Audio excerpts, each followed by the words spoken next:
নমস্কার দর্শক শ্রোতাবৃন্দ, দেখে না যাক আজকে এক নজরে গুরুত্বপূর্ণ বাছাই করা সংবাদ শিরোনাম। 26শে ডিসেম্বরের মধ্যে শুভেন্দুর উপর হতে পারে জঙ্গি হামলা, রাজ্যকে সতর্ক করল কেন্দ্রীয় গোয়েন্দা সংস্থা।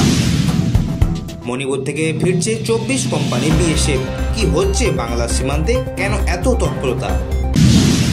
নিয়ন্ত্রণ রেখার কাছে খাদে তলিয়ে গেল ভারতীয় সেনার গাড়ি, মৃত 5, হাসপাতালে আরো 10। সিবিআই যখন জানতো সেমিনার রুমে কিছুই ঘটেনি, আদালতে বলেনি কেন? তারা ঝুলাতে সিজিওতে হাজির ডাক্তার নার্সরা। ভিডিওটি ভালো লাগলে লাইক করে সাবস্ক্রাইব করবেন। পারবেন না, এটাই সেই রাস্তা। কোন সেফ প্যাসেজ ব্যবহার করে বাংলা ঢুকছে জঙ্গিরা? সামনে এলো সেই রুট। আর এই প্যাচে রাহুল, সংসদে ধস্তাধস্তি কাণ্ডে ক্রাইম সিনের পুনর্নির্মাণ করবে তদন্তকারীরা। বর্ষবর্ণ রাতে কারা আসছে যাচ্ছে শহরে, পরপর জঙ্গি ধরা পড়ার পর এবার কড়া নজর।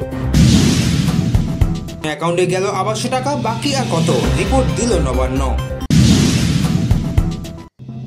আইসিসির ভারত পাকিস্তান মহারণ দুবাইতে।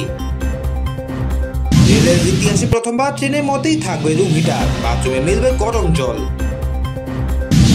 ইডি হাত থেকে বাঁচতে 2 কোটি ঘুষ, বালুর সেই সিএ নিজেই এবার বন্দী। দুর্নীতি অনুসারী শিল্প।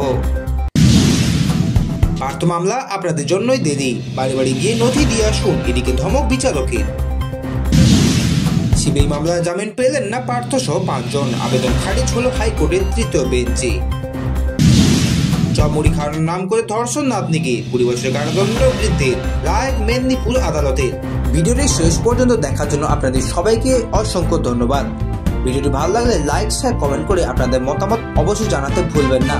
আসছি পরে ভিডিওতে গুরুত্বপূর্ণ খবরের আপডেট নিয়ে। সুস্থ থাকুন, ভালো থাকুন, ধন্যবাদ।